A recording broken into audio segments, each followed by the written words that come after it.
রাধে রাধে বন্ধুরা, আশা করি সবাই ভালো আছো, সুস্থ আছো। আমি চলে এসেছি তোমাদের জন্য নতুন আরেকটি রেসিপি ভিডিও নিয়ে। তো দেখো, আমি বানাবো আজকে ময়দা মানে গ্লুটেন বলে, গ্লুটেনের সবজি। তো এগুলো তো অ্যাকচুয়ালি ইস্কন মন্দির ঠন্দিরে খায়, যারা বৈদিক শাস্ত্র মতে খায় তারা এগুলো খায়। তো তাদেরকে দেখেই শিখেছি। তো চলো কিভাবে বানাই, তৈরিটা দেখাই। দেখো, আগের দিন রাতেই আমি এটাকে ময়দা নিয়েছি হাফ কিলো ময়দার মধ্যে পরিমাণ মতো নুন আর একটু সাদা তেল দিয়ে ভালো করে মেখে নিয়েছি। আগে ময়ম দিয়ে নিয়ে তারপরে ভালো করে জল দিয়ে মেখে ঢেকে রেখে দিয়েছিলাম। তারপরে দেখো, এদিকে আমি আদা কাঁচা লঙ্কা নিয়েছি আর দুটো টমেটো নিয়েছি। এগুলো পেস্ট করতে হবে, যেহেতু আমার কাছে গ্রাইন্ডার নেই তাই আমি পাটাপুতিতেই করবো, যে ওখানে বসে আমি পেস্ট করব। তারপরে দেখো, পেস্ট করেও নিয়েছি আদা টমেটো আর কাঁচা লঙ্কা একসাথেই এক বাটিতেই রেখেছি। তারপরে দেখো, আমি ময়দাটাকে নিয়েছি আর বারবার ভালো করে জলে ধুচ্ছি, আর দেখতেই পারবে কীরকম সাদা সাদা জলগুলো বেরোচ্ছে ময়দা মাখাটার থেকে। ওই যে বললাম আগের দিন রাতেই মানে ময়দাটা মেখে রেখেছিলাম। পরে দেখো দেখো কীরকম সাদা সাদা জল বেরোচ্ছে। পরে দেখবে আস্তে আস্তে একদমই পরিষ্কার হয়ে যাবে।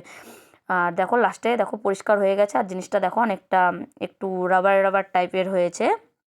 এটাকেই হয়তো গ্লুটেন বলে, আমি ঠিক জানি না, কিন্তু আমি দেখেছি ওখানে রেসিপিতে সার্চ করে লেখা ছিল গ্লুটেনের সবজি। তারপরে দেখো একদম ফ্রেশ হয়ে গেছে। তারপরে এটাকে ছোট ছোট দু হাত দিয়ে চিপে চিপে ঝরিয়ে দেখো ছোট ছোট লেচি করে কেটে নিয়েছি।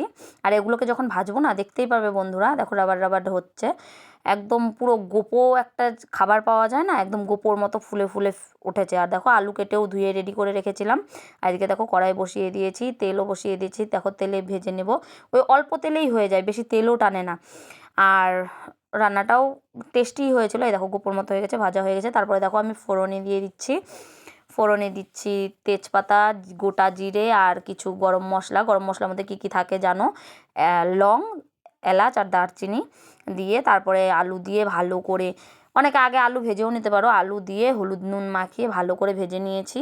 ভেজে নেবার পরে ওই পেস্টটা দিয়ে দিয়েছি। পেস্টটা দেওয়ার পরে কিছুটা কষিয়ে তারপরে আবার একটা মশলা তৈরি করব। মানে মশলার মধ্যে দিব জিরে গুঁড়ো, ধনিয়া গুঁড়ো, একটু লাল লঙ্কার গুঁড়ো, শুকনো লঙ্কা আর কি, যে যেরকম ঝাল খাবে সেরকম অনুসারেই দেবে।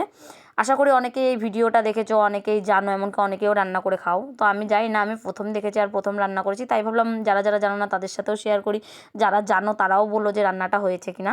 ভালো করে কষিয়ে টষিয়ে নিয়ে দেখো আমি জল দিয়ে দিচ্ছি। এখানে অনেক যেটা দেখেছিলাম ওটাতে ফোটানো জল দিয়েছিল গরম, আর আমি ঠান্ডা জলই ইউজ করেছি। আর যে যেরকম গ্রেভি খাবে সেই অনুপাতে জলটা দেবে। আমি আলুটা সেদ্ধ হওয়ার জন্য দিয়েছি, আর আমি একটু ঝোলঝোলই রাখবো তার জন্য আমি দিয়েছিলাম এরকম। তারপরে ভালো করে ফুটে গেলে আমি ওই আর কি ময়দার যে বড়াটা সেটা দিয়ে দেবো। দেবার পরে দেখতেই পারবে। আর পুরো রান্নার ভিডিওটা যদি তোমাদের ভালো লেগে থাকে তাহলে অবশ্যই লাইক কমেন্ট শেয়ার করে চ্যানেলটিকে সাবস্ক্রাইব করে চ্যানেলটির পাশে থাকবে। আর হয়ে গেলে পরে আমি নামানোর আগে গরম মশলা গুঁড়ো, একটু চিনি আর ঘি দিয়েছি। তো ওটা আমি স্কিপ করে গেছি, ওটা আমি ভিডিওটা করতে পারিনি। আর দেখো আমার মোবাইল বারবার উল্টো হয়ে যাচ্ছিলো, আমি কেন বুঝতে পারছিলাম না, কারণ এক হাতে ধরে ধরে করা। তো চলো বন্ধুরা, টাটা। ভালো লাগলে অবশ্যই একটা লাইক কমেন্ট শেয়ার করে দিও। রাধে রাধে।